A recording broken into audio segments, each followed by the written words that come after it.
problemas ambientales. Y a esto se refiere entonces al derecho de propiedad. Porque en última instancia, cuando estamos hablando de problemas ambientales, estamos hablando de situaciones en las cuales hay algún problema de definición de derechos de propiedad.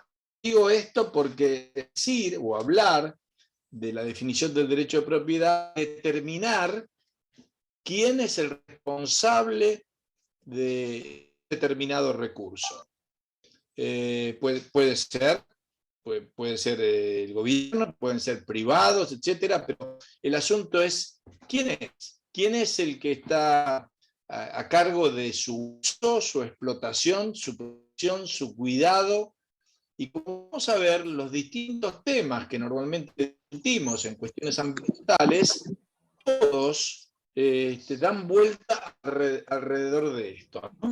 Digo, y cosa que podemos ver después en forma más específica, temas como la biodiversidad y la pesca. Lo que está en discusión ahí es, bueno, ¿quién es el responsable de los peces o de los recursos? El tema del cambio climático, lo mismo, en referencia a la atmósfera. Problemas de la exploración de hidrocarburos, de petróleo y de energía, o cuestiones tales como la desertificación de la tierra o la deforestación, el uso de la agricultura, la minería, el agua, las aguas en general, todo eso en el fondo, lo que está presentando, o cuestiones tales, por ejemplo, como el urbanismo y los espacios verdes en las ciudades, en la disposición de residuos, todos esos son todos temas que tienen en común es que la base de ellos, o su origen, está en estas cuestiones relacionadas con la definición de quién es el responsable y quién va a estar a cargo de su protección y cuidado. Y eso significa, aunque parezca no, a primera vista no directamente ligado, tiene que ver con quién es el propietario. ¿Por qué? Porque el propietario es aquel que es responsable entonces de su cuidado. Problemas ambientales se dan cuando hay un problema de definición de la propiedad. A esto en economía, en las ciencias sociales, digamos, que se preocupan por estos temas, le llamamos tradicionalmente un problema de tragedia de los comunes. ¿Y qué significa esto? Bueno, quiere decir que acá hay algún recurso que se explota o al cual se accede en común, y eso de que no haya en un recurso de ese tipo, no haya algún responsable o que ese responsable no cumpla con su función, genera lo que llamamos normalmente esa tragedia. Entonces voy a explicar con un ejemplo clásico ya en esta área de qué se trata. Un autor que obviamente en esto es muy citado, que se llama Garrett Hardin, escribe y publica un artículo hace varias décadas ya en la revista Nature, es decir, la revista sobre cuestiones de naturaleza y ambientales, con el título precisamente de la tragedia de los comunes. Y está tratando el tema en general, pero presenta este ejemplo que yo creo que nos sirve para comprender de lo que estamos hablando. Él dice, pensemos en un valle. Hay un valle en montañas, en cualquier de nuestros países. Y en ese valle hay distintos pastores que llevan sus ovejas a pastar. las ovejas son propiedad de los pastores, es decir, cada pastor tiene su rebaño. Pero el valle es utilizado en conjunto. No hay determinado un propietario. En términos diríamos que el valle es de libre acceso. Todos pueden llevar sus rebaños a ese valle. Bueno, ¿qué es lo que ocurre? Ocurre lo siguiente. El valle, como tanto otros rizos, va a tener un límite, en este caso, a la cantidad de ovejas que puede pastar. ¿Ese límite cuál es? Bueno, ahora le diríamos que es el límite de, no sé, de desarrollo sustentable. Pero básicamente lo que estamos queriendo decir es un límite que permita llevar ovejas que coman los pastos, pero al mismo tiempo que permita que esos pastos vuelvan a crecer, digamos, para el que viene. Es decir, no es ilimitada la capacidad de explotar ese valle.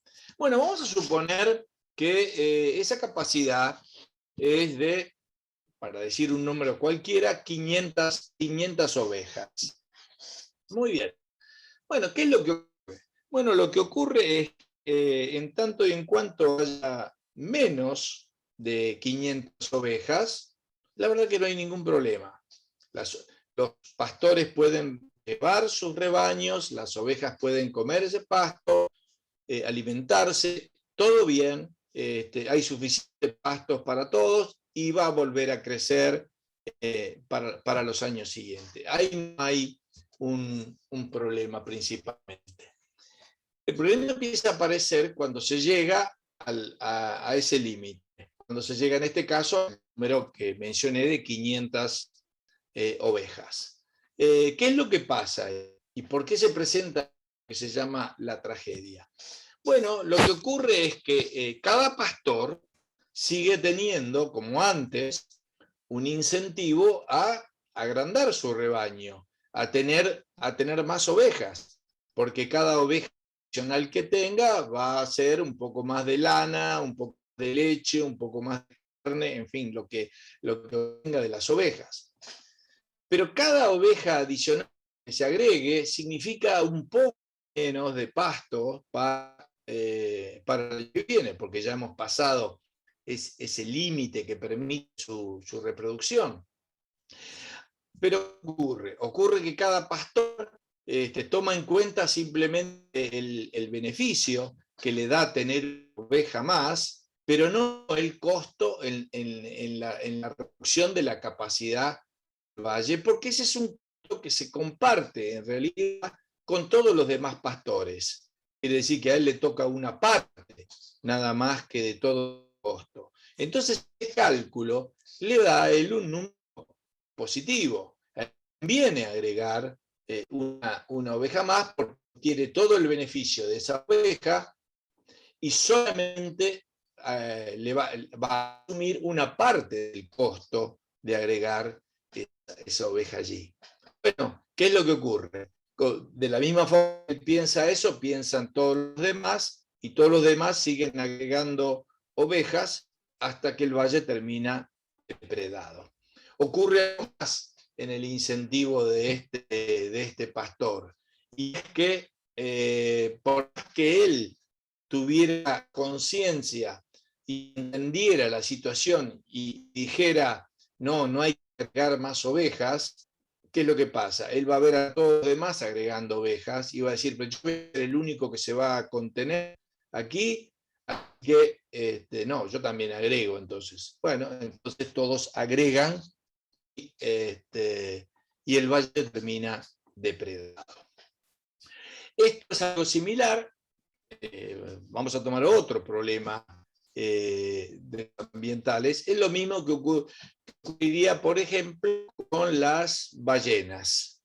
Las ballenas en el océano nadan o navegan de norte a sur por todos los océanos y cualquiera en principio podría ir a cazarlas.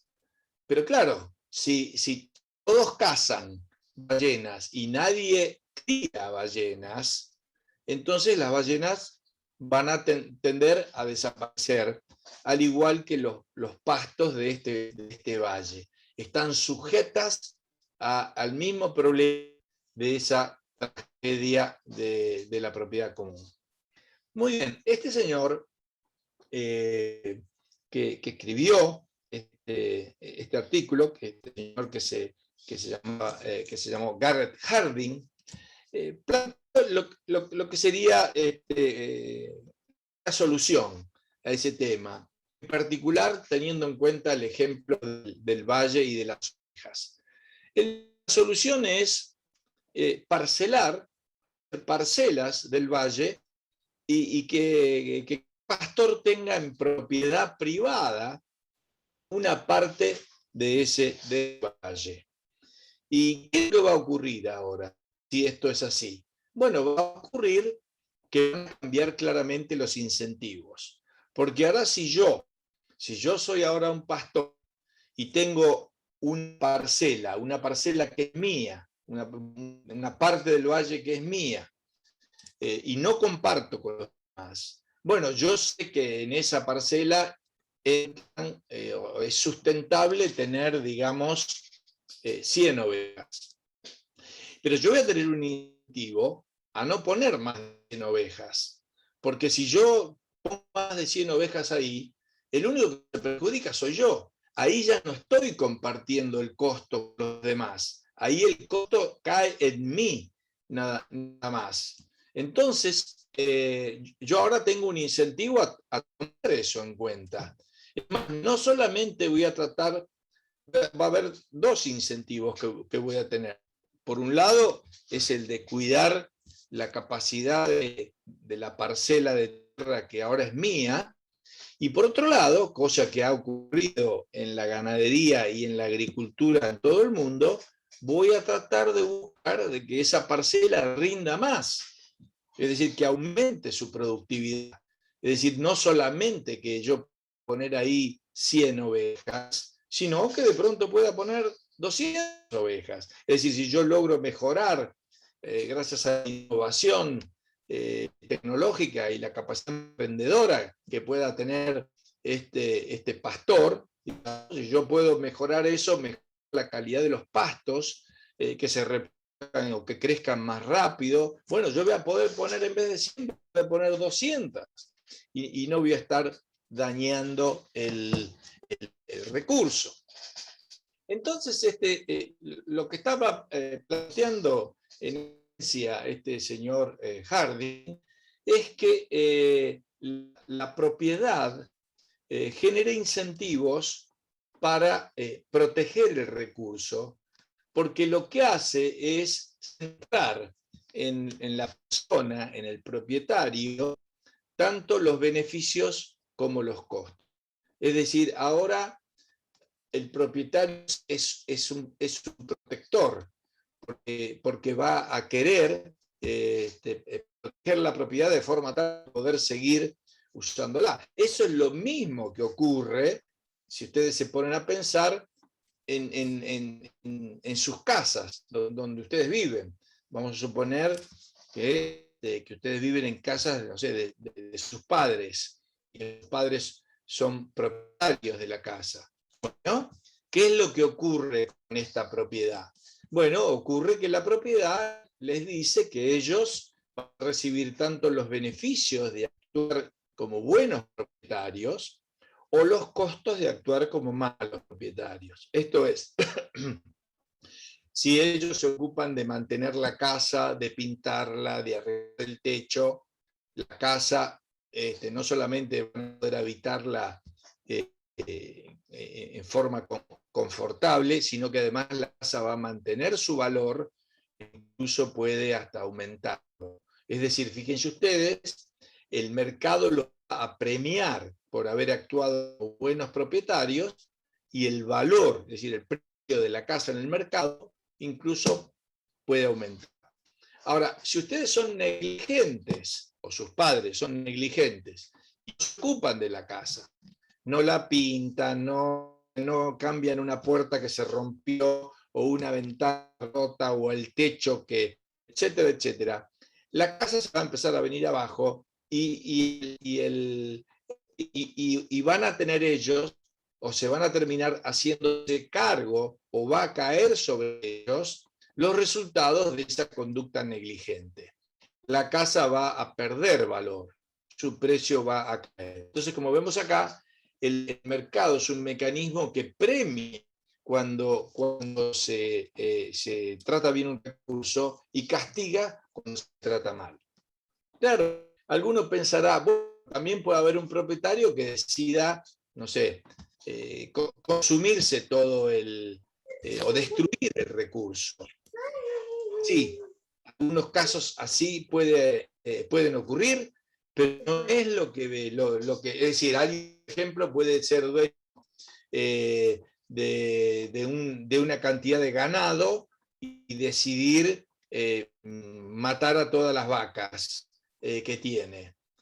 Es verdad, puede hacer eso, pero es muy raro que eso realmente ocurra. Digo, no creo que ustedes conozcan a alguien, por ejemplo, si estamos hablando de ganadería, que les diga, mira, te invito este fin de semana a mi finca, vamos a salir con una camioneta a dar vuelta y vamos con unas escopetas, vamos a disparar y a matar a las vacas. Nadie hace eso. Perdonen, en el mundo entero. Lo que uno encuentra es que el propietario de las vacas lo que quiere es que se reproduzcan. Es cierto, va a enviar cada tanto vacas al matadero y al frigorífico, es cierto, pero va a querer que las vacas se reproduzcan, que tengan terneros, que haya vacas. Es más, las cuida, las trata para que estén bien, las protege para que se reproduzcan. Nadie destruye un recurso que es valioso de esa forma. Cuando se destruyen los recursos es precisamente porque no hay un propietario, es decir, cuando existe esa tragedia de los comunes, en las cuales no hay nadie que se ocupe y todo el mundo quiere aprovechar el recurso, pero nadie quiere reproducirlo, cuidarlo, etcétera, etcétera. Bueno, así que este señor Harding plantea este tema como tema central, señalando que la solución es parcelar el valle, digamos, en terrenos individuales. Muy bien. Ahora, fíjense, no es la única solución posible. Hay otras. Hay una segunda solución que muchas veces encontramos en muchos recursos, es que ese recurso sea propiedad del Estado. Es decir, hay un propietario, porque es el Estado. Bueno, ¿qué debería ocurrir acá? Bueno, debería ocurrir que el Estado debería ocuparse. Sin embargo, lo que vemos, y puedo decir que podríamos buscar cantidad de ejemplos en esto, muchas veces los problemas ambientales se presentan en situaciones en las cuales o no hay un propietario, como en la tragedia de la propiedad común, o el propietario es el Estado, que muchas veces se parece a la ausencia de propiedad, es decir, no se ocupa. El Estado es propietario de los ríos, de los lagos en todos nuestros países, y de pronto encontramos ríos y lagos en mala condición. Claro, dirá, pero eso están en mala condición porque hay industrias que le tiran residuos. Pero ¿qué hace el propietario del lago? Bueno, si el propietario del lago deja que eso ocurra, es un mal propietario, no está actuando como un propietario que lo tiene que proteger. Y muchas veces encontramos miren, hay una cuestión de incentivos. Ninguno de ustedes, ni ninguno de su familia, simplemente llega a su casa y cuando termina de comer, tira la basura ahí en la alfombra de donde están comiendo. No ocurre eso. La gente cuida su propiedad. Pero tal vez esa misma persona sale y cuando va con el auto va tomando una lata, no sé, de alguna bebida, y cuando termina tira la lata por la ventana. ¿Por qué esa misma persona en un caso actúa de una forma y en otro caso actúa de otra? No, porque en una es propietario y el costo cae sobre esa persona, y en el otro no, es la vía pública y vaya a saber, no sé, el Estado se hará cargo. Pero lo cierto es que el Estado muchas veces no cumple con esa función de propietario, y entonces los recursos que están en su poder terminan deteriorándose. Ríos, lagos, montañas, tierra, atmósfera, etcétera, etcétera. Quiere decir que esa es la segunda alternativa. Habría la posibilidad de que hay propiedad privada o propiedad estatal. Existe una tercera alternativa, digamos, pero que en realidad es parte de la primera, parte de la propiedad privada. ¿Qué pasó? Alguien se enojó. Bueno, ok. Hay una tercera alternativa, digamos, dentro de las alternativas de la propiedad privada, es que esa propiedad privada no sea una propiedad individual, sino que sea una propiedad privada grupal. Es decir, volviendo a nuestro ejemplo, ¿qué pasa si los pastores que llevan esas ovejas al valle son ellos en conjunto, son los dueños del valle? Es decir, ahora poseen el valle entre todos, como si fueran propiedad de una comunidad, como si fuera, bueno, son figuras que encontramos en nuestros países, como si fueran parte de una cooperativa, o como si fueran parte de una asociación mutual, o como si fueran parte de, incluso de una empresa.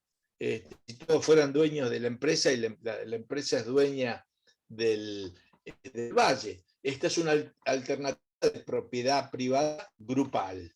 Entonces, ¿cuál es la diferencia? Bueno, en cierta forma, ahora hay un propietario, que son todos pastores, solo que son propietarios en conjunto, y ellos deben decidir ahora cuáles son las reglas de uso de ese recurso, es decir, cuántas ovejas puede llevar cada uno a pastar, durante qué época, etc.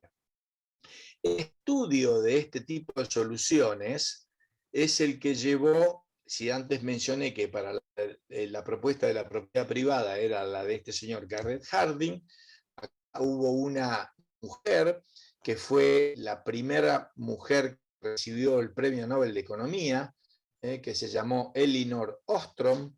Ella fue la que estudió este tipo de soluciones en muy distintos lugares del mundo. Desde cómo administraban la pesca a ciertos grupos o comunidades en el Pacífico, hasta cómo organizaban sistemas de riego en la zona de Valencia, en España, y así. Recorrió el mundo y encontró cómo las comunidades generaban soluciones para esto. Es decir, hay un propietario, solo que a diferencia del propietario privado individual, digamos, ahora tiene que haber un mecanismo ahí de gestión y de tomar decisiones. Bueno, normalmente las hay. Por ejemplo, en una cooperativa, bueno, tiene como una comisión directiva. Un club también tiene una comisión directiva. Una empresa, una sociedad anónima, tiene como un directorio. Es decir, un grupo de gente que va a decir, bueno, a ver, nosotros acá nos tenemos que poner de acuerdo en cómo vamos a usar el recurso y cómo vamos a permitir que cada uno de los miembros de la cooperativa o del club o de la comunidad use este recurso. Y estoy muy seguro de que a lo mejor ustedes ya lo han hecho, pero que si ustedes ponen a investigar este tipo de soluciones comunitarias en el Perú, van a encontrar enorme cantidad de soluciones de este tipo. Es decir, acá estamos en presencia entonces de una institución, que es el derecho de propiedad, que cumple con un papel fundamental en la raíz, digamos, de buena parte, o diría prácticamente de todos, los problemas ambientales. ¿Por qué? Porque los problemas a ver, repasemos alguno de ellos. Los problemas de biodiversidad, por ejemplo, o de pesca, en el fondo lo que está en discusión es quién es el dueño de las especies, quién es el dueño de los peces. Va cualquiera y pesca, y fíjense ustedes que recién, o lo mismo que pasa con las ballenas, recién se hace propietario una vez que lo pescó. Es decir, están en el mar, parece que no son de nadie, pero si yo lo pesco o si yo mato la ballena, ahí es mía y los peces son míos. Pero antes no son de nadie. Entonces, ¿quién es el propietario? Bueno, lo mismo pasa con distintos aspectos de la biodiversidad.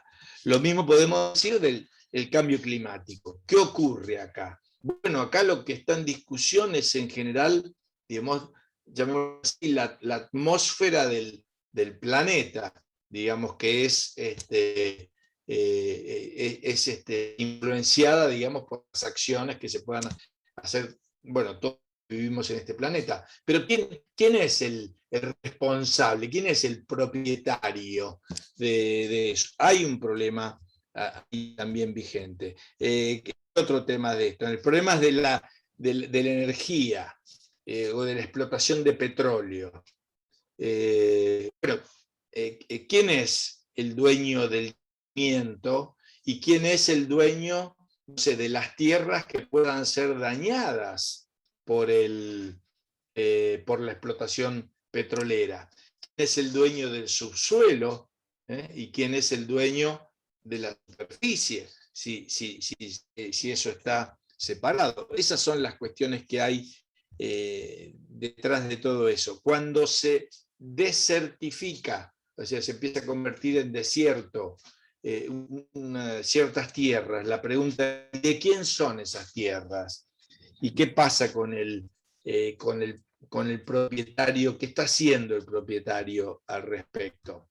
O cuando estamos hablando de la deforestación, ¿de quién son esos árboles? ¿De quiénes son la propiedad de estos bosques? O el impacto de la agricultura, de quién es la tierra donde se está cultivando, hay algo que a partir del análisis de este derecho de propiedad, quiero comentarles a ustedes, por si no lo conocen, pero a lo mejor sí, es que muchas veces los problemas ambientales se producen por lo que llamamos externalidades, es decir, acciones de alguien que impactan en otro. Entonces vamos a poner un ejemplo. Incluso viendo, digamos, yo vivo acá y al lado de mi vecino. Si mi vecino se pone a quemar ruedas de auto, ustedes sabieron que eso genera un humo negro muy pesado y fuerte, y todo el humo viene a mi casa, bueno, está generando una externalidad que vamos a llamar una externalidad negativa, está generando una molestia, un daño. Bueno, la verdad es que existen ese tipo de situaciones, a veces es inevitable que uno haga algo y tenga algún efecto hacia los demás. Eso de quemar las ruedas parece demasiado raro, pero bueno, hoy en mi casa acá hicimos lo que llamamos un asado y seguramente algo de humo fue hacia el vecino y algo de olor también. Quiere decir, esas interacciones que se producen entre uno y otro inevitablemente ocurren. Bien, ahora, si no hay responsables, entonces proliferan todo ese tipo de problemas. Si hay responsables, si hay propietarios, entonces esos problemas de externalidades no se pueden resolver. Es decir, yo puedo ir a hablar al vecino y decirle, mire, usted no puede quemar ruedas ahí, o digamos, sí puede quemar ruedas en su propiedad, pero no puede pasar una gota de humo, una pizca de humo a mi propiedad. Así que, por favor, no sé cómo lo va a hacer, hágalo en el horno de su casa, no sé cómo quiere usted hacerlo, pero usted no me puede tirar a mi propiedad, no me puede tirar ese humo. Entonces, la definición de la propiedad resuelve o permite resolver ese tipo de problemas. Si no estuviera claro de quién es la propiedad, como ocurre muchas veces con la atmósfera, yo puedo tirar todo el humo que quiera, ¿y de quién es? ¿Y qué sé yo? No sé de quién es. O es del gobierno o lo que sea, pero no hay una clara definición de un propietario. Lo mismo ocurre, por ejemplo, con las aguas, ¿no es cierto? Si alguien tira a un río, un arroyo, tira residuos o sustancias contaminantes, está generando un daño. Pero un daño a un río, un arroyo, ¿qué es de quién? ¿No es cierto? ¿Quién es el propietario que debería estar prestando atención y protegiendo ese recurso y no está? Si yo tengo en mi casa una pequeña laguna, por ejemplo, y hay un arroyo que viene de mi vecino y mi vecino tira ácido en el arroyo, bueno, lo mismo con el humo. Yo iré a decirle, mire, usted puede hacer lo que quiera con su arroyo, pero no puede caer una gota de ácido porque está dañando mi propiedad. Y hacer que esa externalidad negativa, para decirlo en términos que en realidad son muy técnicos, se internalice, es decir, que él se haga responsable de la acción que está teniendo. Así que ocurre con el agua, ocurre lo mismo con la minería. Si va a haber acá actividad minera, bueno, muy bien, usted puede, si alguien es el propietario del subsuelo, haga lo que quiera con el subsuelo, pero cuidado con dañar la propiedad de los demás, ¿no? O sea que eso es lo que está en juego en última instancia. Ahora, lo mismo, por último, por ejemplo, en estos casos, el tema de los residuos. Uno puede generar todo tipo de residuos. El asunto es a dónde van a parar. ¿A su casa y a la mía? No, yo no quiero, acá no me voy a tirar residuos a mi casa. Bueno, ¿a dónde van? ¿No es cierto? Entonces, tenemos que determinar, bueno, quién es, de nuevo, el propietario de los residuos, cómo se dispone. Bueno, esto en términos generales, cómo el derecho de propiedad afecta a todos los temas ambientales. Ahora, por supuesto que esto dicho así parece simple. Es decir, bueno, la cuestión es que haya propietarios de los recursos. Cuando no hay, se produce esa tragedia. Voy a poner un ejemplo más, antes de pasar tal vez al último tema y que abramos después las preguntas. La existencia de derechos de propiedad depende muchas veces de la capacidad tecnológica de poder hacerlos efectivos, de que realmente existan. Déjenme explicar esto con una historia de lo que ocurrió aquí en la Argentina, que es similar a lo que ocurrió en Estados Unidos. No es el caso de Perú, pero sí efectivamente aquí. ¿Qué pasó? Aquí, alrededor de donde yo vivo, que es en la ciudad de Buenos Aires, tenemos lo que se llama una increíble llanura que se llama La Pampa.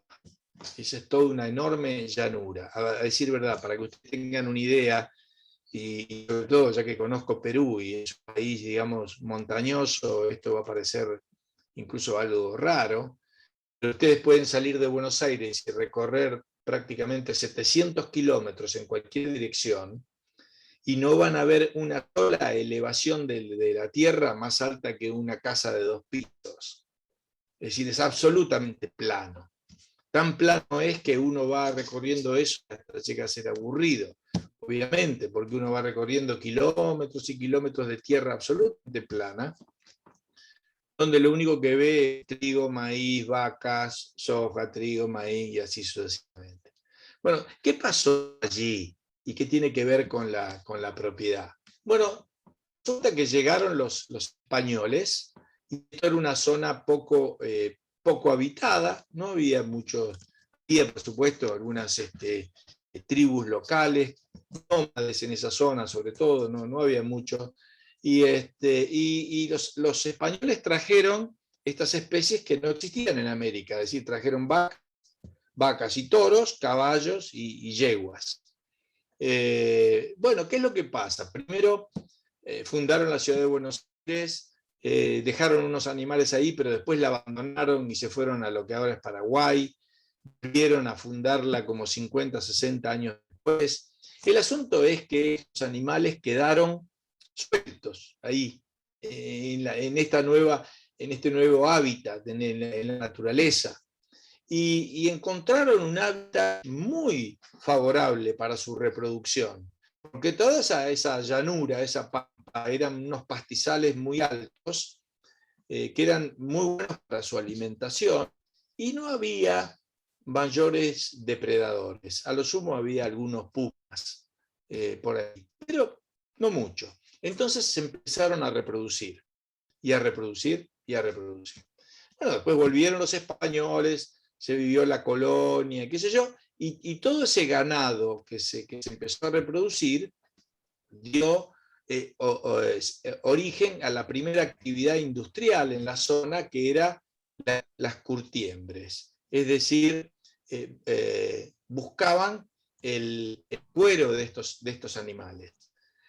Algo de la carne la aprovechaban, y había lo que llamaban, en ese momento eran saladeros, se salaba la carne para conservarla, pero fíjense que no había frío, no había frigorífico, entonces no se podía aprovechar toda la carne. ¿Qué hacían ellos? A este ganado, que era un ganado, llamémoslo así, salvaje, porque no era un ganado criado, se llamaba ganado cimarrón. Y ellos organizaban unas expediciones ahí a esa llanura, que se llamaban vaquerías, que eran expediciones para ir a cazar vacas. Entonces, ¿qué es lo que hacían? Salían, cazaban las vacas, les sacaban el cuero, algo aprovechaban de la carne, pero el resto básicamente quedaba ahí. Y ellos empezaron a cazar vacas y a cazar vacas para las curtiembres, y dando vacas, hasta que llegó un punto que uno de los últimos reyes, antes de la independencia, incluso plantea la preocupación de que las vacas estaban por desaparecer, porque todos estaban matando vacas, y entonces las vacas iban a desaparecer. Lo cual, miren, para que se entiendan la cosa, que a un argentino le digan que las vacas van a desaparecer es algo muy raro, porque este es un país en el cual hay más vacas que gente. ¿Saben? Hay como 50, 60 millones de vacas y hay 45 millones de personas. O sea que hay más vacas que gente. Pero la verdad es que en ese momento las vacas estaban por desaparecer y el virrey se preocupaba por eso. Y esto era porque no había estrictamente derechos de propiedad sobre este recurso, sobre los animales, sobre las vacas. Sufrían el mismo problema que las ballenas. Todos las mataban, nadie las criaba. Pero ¿qué es lo que pasaba? Bueno, había un problema, como les digo, un problema tecnológico para establecer el derecho de propiedad. ¿Cómo estableces la propiedad de un recurso que se mueve? Las vacas deambulaban de un lado para el otro, es difícil retenerlas en un lugar. Bueno, empezaron como a marcarlas y poner una marca en el cuero que dijera: esta vaca es de Martín, o esta es de Luz, o esta es de Augusto, etcétera, etcétera. Pero así todo no era suficiente. La solución llegó cuando una tecnología permitió establecer claramente el derecho de propiedad. Y esa tecnología, ahora tremendamente simple, fue el alambrado. Cuando se pudo alambrar, entonces ahí se pudo delimitar la propiedad, y entonces del alambrado para acá, las vacas son mías, yo las cuido y las reproduzco, y del alambrado allá, las vacas son de otro, él las cuida y las reproduce. Yo no tengo ningún derecho a ir a matarle y a cazar sus vacas, él no tiene ningún derecho a venir a cazar las mías. Y yo, ahora que soy propietario de las vacas y puedo ejercer realmente la propiedad, yo lo que quiero es multiplicar las vacas, quiero tener más, no menos. Bueno, miren, desde que se desarrolló esta tecnología, nunca más hablamos acerca de la posibilidad de extinción de las vacas. De la misma forma que no hablamos ahora de la posibilidad de extinción de las gallinas, de las ovejas, de los conejos o de otros animales. Muy bien. Entonces, quiere decir que la propiedad requiere de una tecnología para su aplicación. Muy bien, pero a veces no es tan fácil, a veces no es tan simple, a veces es difícil. Porque, por ejemplo, uno puede decir, bueno, yo te entiendo lo de las vacas y del alambrado, pero ¿qué harías con las aves? Porque las aves, los pájaros vuelan de un lado para el otro. Es verdad, es difícil, y de hecho nos encontramos en un problema porque ahí es más difícil establecer la propiedad. O de nuevo, los peces. Es verdad, los peces van, nadan de un lado para el otro. ¿Cómo estamos en el mismo problema que las vacas originalmente en la pampa? Es verdad, es cierto. Hasta ahí nomás es cierto, porque el ser humano es emprendedor y busca desarrollar esas tecnologías para poder tener ese derecho de propiedad. Entonces vamos a pensar ahora, por ejemplo, en los peces. Tal vez ustedes sepan o conozcan el desarrollo que está teniendo últimamente lo que se llama acuacultura o piscicultura. ¿Y esto qué es? Bueno, esto es un derecho de propiedad, generar un derecho de propiedad sobre los peces. Es, en vez de que los peces estén, o los camarones, por ejemplo, toda la industria de los camarones, en vez de que estén sueltos ahí en el mar o en algún río, bueno, yo hago como una gran piscina y empiezo a cultivar camarones ahí. Y se acabó el problema de su potencial extinción, porque yo lo que quiero es reproducir los camarones, es decir, yo no tengo un incentivo para criarlos, y olvídense, entonces ya no va a haber más problema de extinción de ese tipo de recursos. Quiere decir que ahí vino la tecnología en apoyo del derecho de propiedad, y esto resuelve ese problema en el uso del recurso. Y así lo mismo podemos decir de los demás. Tal vez lo dejo más para las preguntas. Hay casos que obviamente son más difíciles y complicados que otros, porque alguien podría, vamos a un extremo, alguien podría decir, profesor, ¿y usted qué cree? ¿Que va a haber propiedad del aire? ¿No es cierto? ¿Cómo hace para...? Bueno, ok, veamos. Hay ciertas posibilidades, aunque la tecnología cada vez va avanzando más y va a ir permitiendo más ese tipo de soluciones, ¿no? Lo mismo con el agua o cualquier otra. Así que, en síntesis, detrás diría básicamente de todos los problemas ambientales, hay un trasfondo o una base que es la definición llamémoslo así, de la responsabilidad, pero la definición del derecho de propiedad. Y cuando nos encontramos con problemas es porque por una u otra cosa, o no hay propietarios, y estamos en la tragedia de los comunes, o hay un propietario, como muchas veces suele ser el Estado, que se parece a la ausencia de propiedad porque no se ocupa, y entonces el recurso termina siendo explotado mal por todos. En fin, hay mucho más sobre esto. Podríamos hablar sobre la ética de la propiedad, sobre el origen de la propiedad, encantado yo de poder hacerlo, pero no quiero abusar, llevo bastante, como 50 minutos hablando, y creo que mejor sería conversar con ustedes y conocer cuáles son sus preguntas y las dudas que tengan. Así que Edwin, hasta acá entonces, y me dices cómo quieres seguir. Perfecto, gracias Martín. Muy interesantes los aportes. Y bueno, vamos a pasar a la parte de preguntas. La dinámica va a ser la siguiente. Van a ir levantando su mano. Puedes ver ahí en la barra donde dice participantes. Y mientras vas respondiendo, van a ir sumándose manitos y ya tú los ves y les vas dando voz para que ellos, bueno, manifiesten sus preguntas, ¿no? ¿Cómo Más o no? menos esa va a ser la dinámica. Por ejemplo, ahí empezamos con Marco Carrasco, ¿no? Adelante. Gracias, muy buenas tardes. ¿Qué tal, Martín? Un gusto conocerte. Hace tiempo vi unos videos tuyos y vaya que los devoré con gusto. Y para mí es un honor ahora estar en vivo contigo. Este, comentarte eso. La segunda cosa es que, bueno, lo de privatizar el aire a mí me pasó que vivía en un barrio privado y también viví en un barrio público. En un barrio privado quemaron basura una vez, llamamos al guardia, el guardia fue lo sentenció al tipo de que no quemara basura, que estaba perjudicando a los vecinos, y se arregló el problema.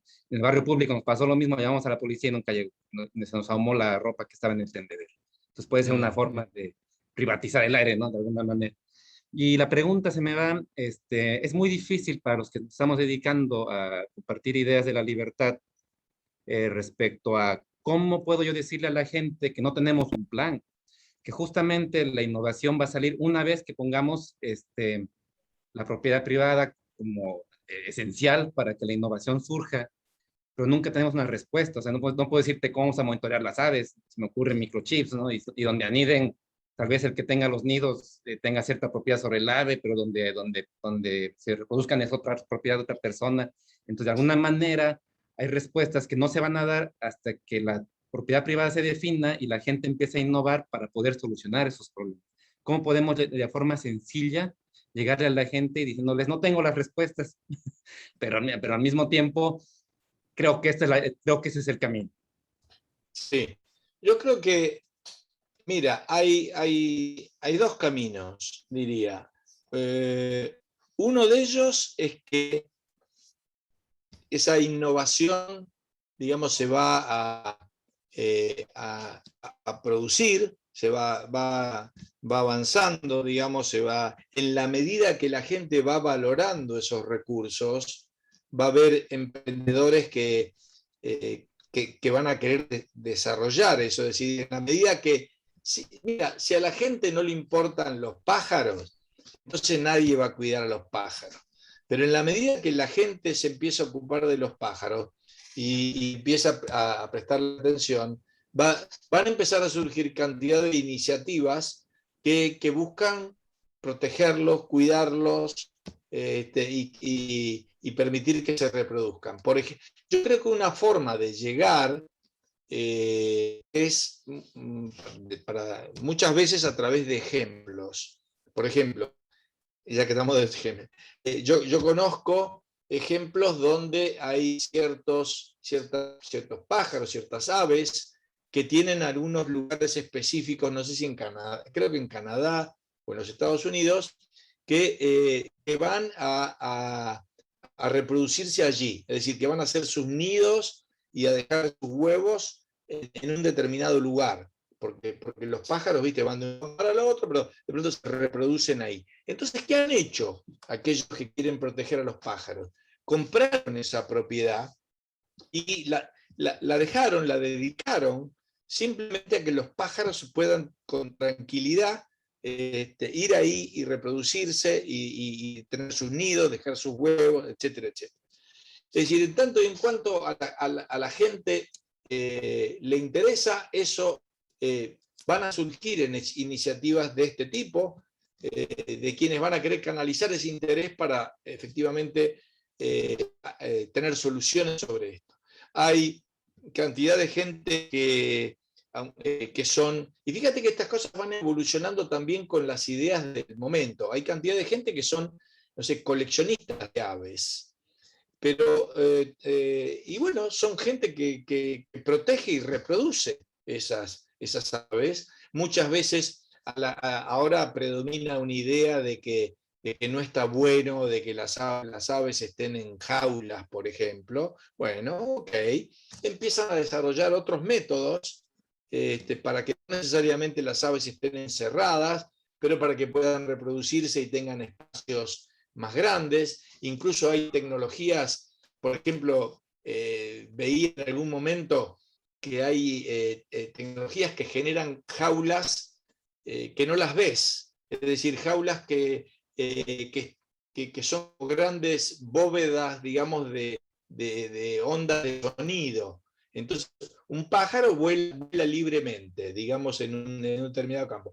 Y cuando se empieza a alejar, empieza como a sentir, hay una barrera de sonido que lo lleva a que vuelva. Y entonces tú lo tienes a los pájaros en absoluta libertad, pero contenidos y protegidos, ¿no es cierto? Bueno, ese tipo de cosas hay cada vez más ejemplos, ¿no? Y la otra, decía, es que es muy importante, y vos lo señalaste también, es que tiene que ver mucho también cómo van cambiando las preferencias de la gente.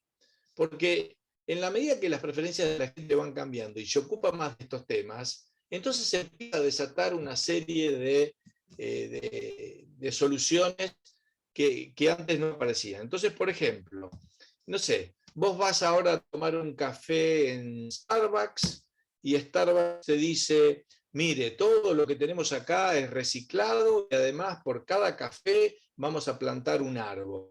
¿No es cierto? Ese tipo de cosas uno se encuentra en esas grandes empresas. Y uno dice, ¿por qué lo hacen? La verdad que los árboles y esto no tienen nada que ver con el café, ni con la actividad de Starbucks. ¿Pero por qué lo hacen? Porque lo demandan los consumidores, porque la gente lo está pidiendo. Entonces yo lo que quiero es quedar bien con mis clientes, y mis clientes van a estar más dispuestos a venir acá si ellos notan y encuentran de que yo me estoy ocupando de cosas que a ellos les preocupan.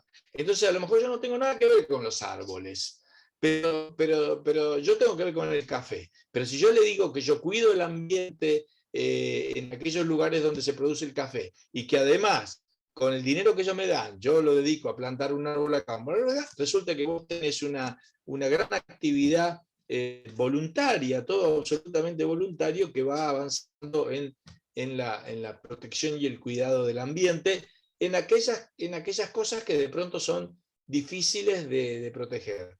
En el futuro tal vez, y probablemente las tecnologías, digo otros casos, ¿no es cierto? Por ejemplo, y ya debe haber más todavía, pero por ejemplo con las ballenas. Las ballenas es difícil establecer quién es el propietario. Hay un libro famoso de Herman Melville que se llama Moby Dick.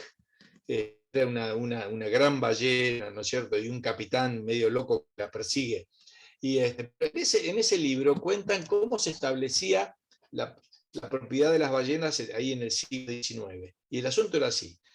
Salían los barcos balleneros y si alguno le disparaba un arpón y el arpón quedaba como clavado en la ballena y no la mataba, pero la ballena seguía dando vuelta, esa ballena era de quien era el arpón, ¿no? Claro, era una propiedad para matar a la ballena. Pero ahora dicen que lo que perfectamente se podría hacer es ponerle un chip a la ballena y vos la seguís a través del satélite, vos sabés dónde están las ballenas. Entonces, decís, mirá, esa ballena es mía, esa no la podés agarrar y pescar. Entonces vendría un barco y el barco, como te dijera, tendría que consultar el chip de la ballena o le diría, no, esa ballena no es tuya o es tuya, en fin. Tecnologías de ese tipo que en realidad son tecnologías que permiten avanzar en el derecho de propiedad para esos recursos que aparecen difíciles. Bueno, la innovación va brindando soluciones de ese tipo, ¿no? Y así yo creo que es útil entonces a la gente mostrar ejemplos de los que hay muchas veces de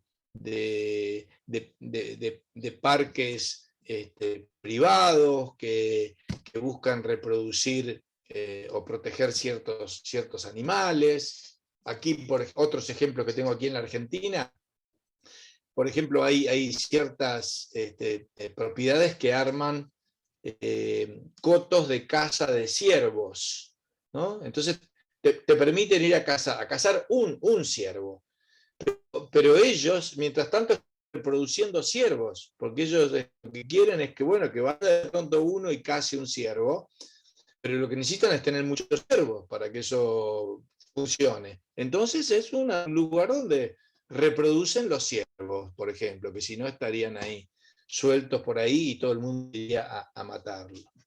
En fin, ese tipo de soluciones creo que hay muchas y que son buenas para mostrarlas, porque la verdad es que existe una tendencia en la gente en general, y yo lo noto en mis alumnos, de que ante cualquier problema de esto, lo primero que hacen es mirar qué es lo que va a hacer el gobierno y el Estado, ¿no?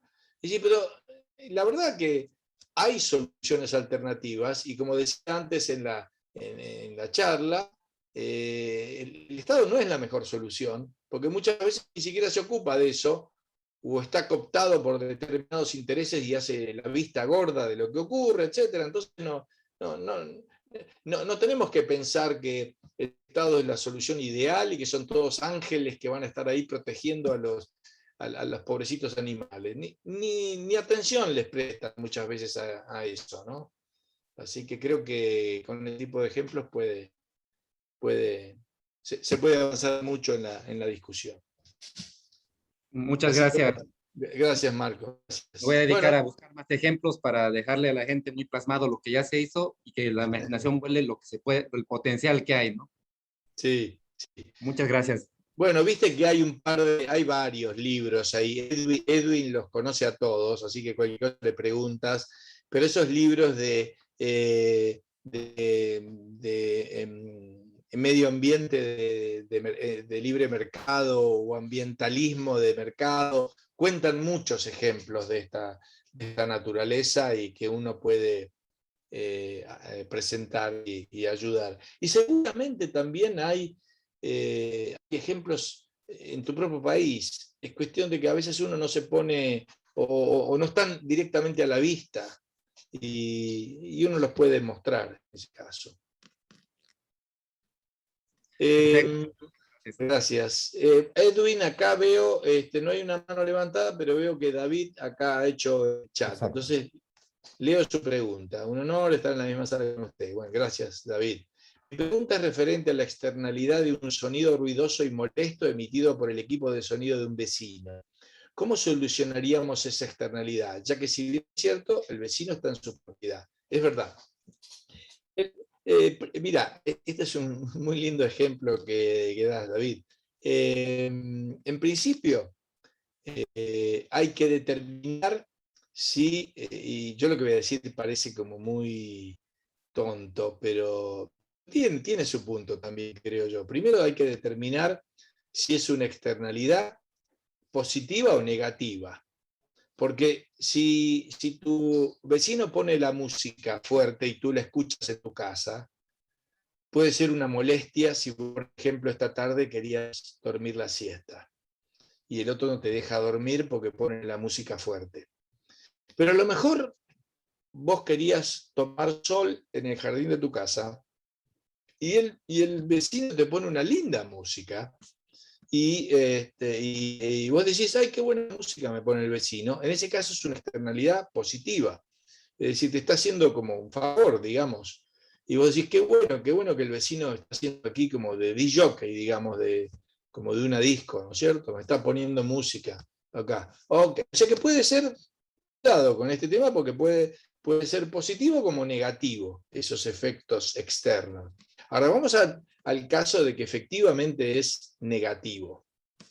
Entonces, si es negativo, el derecho de propiedad no significa solamente delimitar cuál es tu propiedad. Cuando uno va a ver una escritura, por ejemplo, de una propiedad, dice, este terreno tiene tantos metros de aquí hasta aquí, de aquí hasta aquí.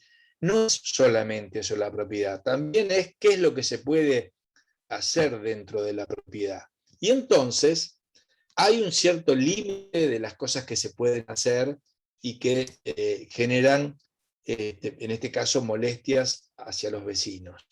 Normalmente, ese tipo de situaciones se resuelve por consenso y arreglo entre las partes. Es decir, en el barrio en el que vives, y la gente comparte, bueno, sabe que alguien puede poner música y que puede llegar ese ruido a los vecinos, pero se cuidará de pronto en qué horarios hacerlo, o de no poner demasiado fuerte. Y yo sé que si él lo hace, bueno, de pronto yo lo hago también, pero aceptamos todos que cierto tipo de esas consecuencias va a haber.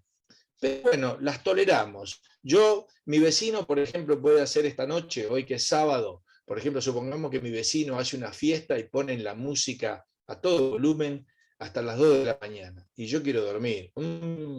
¿Qué hago? ¿Voy y le digo al vecino, mire, usted no puede hacer eso? Bueno, puede ser que le diga eso, pero también puede ser que yo piense, bueno, hoy la hace mi vecino, pero de pronto, dentro de un mes hago yo una fiesta de ese tipo. Y entonces existe algo de reciprocidad. Yo tolero eso y él tolera lo mío.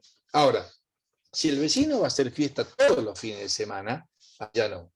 Ahí ya que pasó un límite, y yo iré y le diré, mire, señor vecino, usted se ha excedido en esto, es demasiada molestia, así que por favor no lo haga. Y si no lo hace, iré a la justicia. Iré a la justicia y le diré al juez, acá hay una molestia, una violación de mi derecho, por favor, actúe y dígale a este señor que no haga más esa, que, si quieres decir, que no arroje ese sonido, ese ruido sobre mi propiedad. Es decir, es bastante probable que lo que haga es primero ir a tocarle la puerta y decirle a mi vecino, mire, señor vecino, mejor baje la música porque si no se la va a ver con mi mal humor o con mi abogado. Elija. Y en general, la mayor parte de las situaciones se resuelven de esa forma, aunque a veces no, y efectivamente hay que terminar en un juez, en una denuncia, algo de eso, en defensa de la propiedad que uno posee, ¿no? A ver, pero normalmente esas normas son como fruto de la evolución de las costumbres en una sociedad. Bueno, acá hay uno, vamos a leer lo que está largo, de Juan Ignacio. En el artículo 2118 del Código Civil Argentino anterior se leía esto. Seguramente en otros países deben tener normas similares. Las molestias que ocasionen el humo, calor, olor, luminosidad, ruidos, vibraciones o daños similares por el ejercicio de actividades en inmuebles vecinos no deben exceder, fíjense, la normal tolerancia teniendo en cuenta las condiciones del lugar y aunque mediare autoridad administrativa para aquellas. Es decir, está hablando y apelando a las costumbres y a la buena vecindad de la gente. Según las circunstancias del caso, los jueces pueden disponer la indemnización de los daños o la cesación de tales molestias.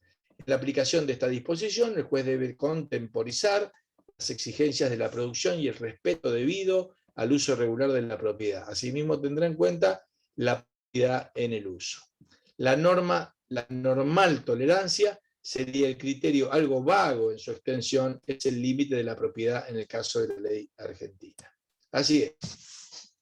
El límite es verdad, es algo vago, tendrá que ver con las circunstancias, con las costumbres, con lo que predomine en un lugar en particular. Teniendo en cuenta que uno va a valorar muchas cosas cuando toma en cuenta esto, ¿no?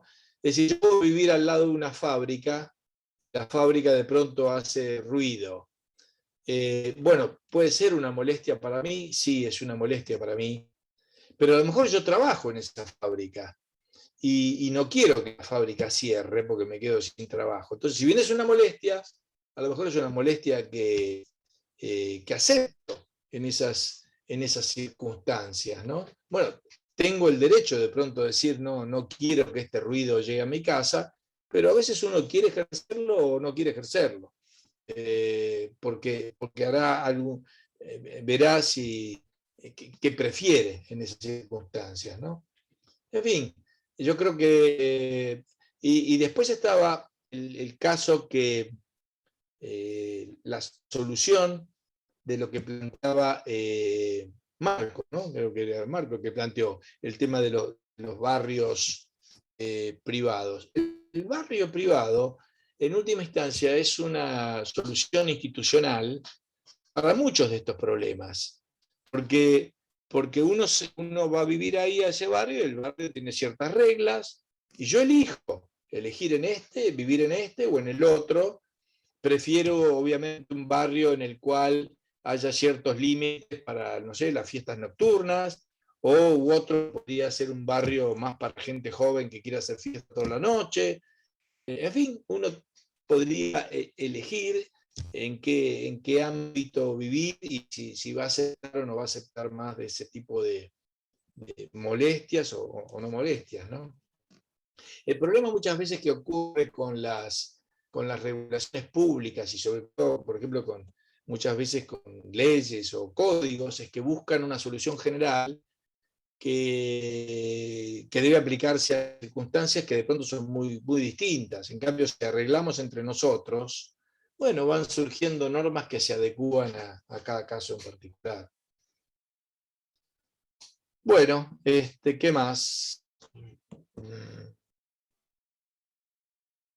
Acá estamos, Edu, parece que A ver, no parece haber más por el momento. a ver, vamos a ver si tienen alguna pregunta más. Pueden dejarla en el chat o levantar la mano. Ahí está, José Barrios. ¿Qué tal? Buenas Perfecto. tardes. Y un gusto conocerlo y muy buena exposición respecto al derecho, ¿no?, de propiedad. Gran incógnita y siempre me pongo a pensar es, en el Perú, por ejemplo, tenemos los recursos hídricos, ¿no? El agua. ¿Cómo pudiéramos manejar cuando esto al final termina siendo también como la tragedia del bien común, ¿no? Es de todos, el Estado lo maneja, pero a su vez también tiene muchas complicaciones, ¿no? Como por ejemplo Madre de Dios, se ha utilizado la minería que viene de los ríos, acá es donde prácticamente en la región que vivo, en Loreto, el Nanay, también ahorita están apoderándose las minerías ilegales. ¿Cómo podríamos nosotros, a través de la utilización del derecho de propiedad, dar una solución al respecto? Porque el Estado no está ayudando en nada, ¿no? ¿Cómo se podría, si es que estoy relacionándolo bien desde ahí, me pudiera corregir o apoyar en dar una alternativa, ¿no? Sí, sí. Sí, uno de los problemas que tiene el agua es que el agua fluye. Bueno, no siempre fluye. Por ejemplo, a veces hay agua en lagos, digamos, y ahí sería más fácil establecer como la propiedad sobre el agua en una laguna, un lago, pero normalmente si no, el agua fluye y eso lo transforma en un problema un poco más complejo. Sin embargo, la evolución del derecho, y seguramente habrá abogados especialistas en esto que saben mucho más que yo, ha desarrollado distintas doctrinas. En el caso, por ejemplo, en la historia de los Estados Unidos, en ciertas partes del país se desarrollaba una doctrina que se llaman Riparian Law, en fin, es una doctrina por el cual el propietario de la orilla se apropiaba de una determinada cantidad de agua. Digamos que viene el río corriendo ahí, ¿no? Y yo desvío una cierta cantidad de agua para el riego de mi tierra, y bueno, esa agua probablemente vuelva algo también, ¿no es cierto? Menos, pero vuelva. Entonces, este era un derecho que, siguiendo el principio, a ver, voy a decir algo muy, muy general, el principio lockeano del primer ocupante o del primer usuario, bueno, ok, yo generaba como un derecho de propiedad sobre una cierta cantidad de agua en el flujo. no sobre todo el agua del río, sobre cierta cantidad. O sea, yo ya era propietario de eso. No es que soy propietario de un agua en particular, porque el agua está permanentemente en circulación, pero de un cierto flujo de agua. Si después otro se instala más abajo, entonces podía usar otra cierta cantidad y así se van generando derechos sobre determinados flujos de agua. El que está más arriba mío, digamos, no podía cerrarme mi agua, porque yo tengo un derecho, y no podía sacar más de lo que tuviera derecho a sacar. Entonces, algo así, hay que ver, por supuesto, las complejidades de cada caso, se aplica si en un caso llega una empresa minera. Bueno, perdón, si llega una empresa minera, hay que ver acá, este río, el agua está siendo utilizada ya de alguna forma por los que viven en un pueblo más abajo o los campesinos que viven más abajo. Estos tienen, por lo tanto, un derecho. Entonces, una de dos, la minera o usa agua sin reducir el uso de los demás, o le ofrece a los demás comprarle el agua que necesite usar, pero no tomarla así porque, ¿qué es lo que suele ocurrir? A veces el gobierno no hace nada, entonces viene y la minera empieza a sacar el agua, que en realidad era el agua que usaban los que estaban más abajo. Pero acá lo que se está negando es el derecho de los que estaban más abajo. Y yo creo que habría que, en ese caso, tiene que ser reconocido. Pero el problema está precisamente en que no hay formalmente un derecho de propiedad reconocido, y entonces se arman todo este tipo de problemas que ocurren y después todo termina odiando a las mineras, a la minería, a las empresas y lo que sea. Y la verdad es que la empresa tendría que hacerse cargo, digamos, de la misma forma. El agua para ellos es un insumo, y de la misma forma que compra, no sé, computadoras, porque necesita computadoras, tendría que comprar el agua que necesita para procesar los minerales que va a extraer. No es que simplemente va a ir a sacarlos ahí, y sobre todo que se los va a sacar a los que están más abajo. Hay un problema de nuevo de derecho de propiedad, creo yo.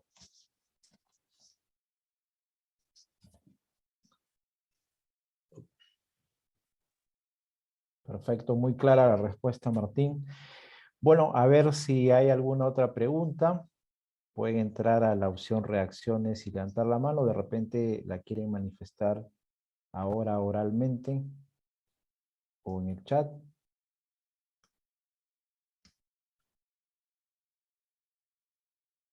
Bueno, creo que ya no hay más preguntas. Martín. Ajá. Bueno, Martín, entonces Bien. quiero aprovechar, Martín, para agradecerte por tu participación en este workshop que estamos trabajando en el marco del programa de formación en ecología de mercado. Muchas de las ideas que has transmitido nos ayudan a todos nosotros para entender un poco, digamos, las ideas de la libertad en relación a los temas ambientales. Mucho de estos temas no se trabaja en las universidades de esta manera, o de repente son publicados bajo otros esquemas más planificadores, más socialistas, ¿no? Y la misión del Centro de Investigación Lucky es difundir las soluciones desde el mercado a los problemas ambientales, que el resto de estudiantes, profesionales puedan entender estos temas y replicarlos en sus respectivas plataformas. Gracias, Martín, por tu tiempo, gracias por la oportunidad, gracias por compartirnos tus conocimientos, lo valoramos mucho. Hemos grabado la intervención para poder replicarla, para que los que no han podido participar puedan escucharla. Y desde acá, desde Perú, te mando un gran abrazo, Martín, y Bueno. esperamos vernos pronto en alguna de las conferencias y eventos que siempre son recurrentes. Muchas gracias, Edwin, y te felicito por la iniciativa. Como te decía hoy antes de comenzar, he visto la primera de tus conferencias, muy buena, introduciendo todo el tema, y espero que disfruten todo lo que han visto hasta ahora y lo que tengan por venir. Así que muy buena iniciativa y felicitaciones también a ti. Muchísimas gracias. Perfecto, gracias Martín, un abrazo, que pases un buen fin de semana, un abrazo a todos, gracias. Saludos, gracias, adiós, adiós. Gracias. Gracias.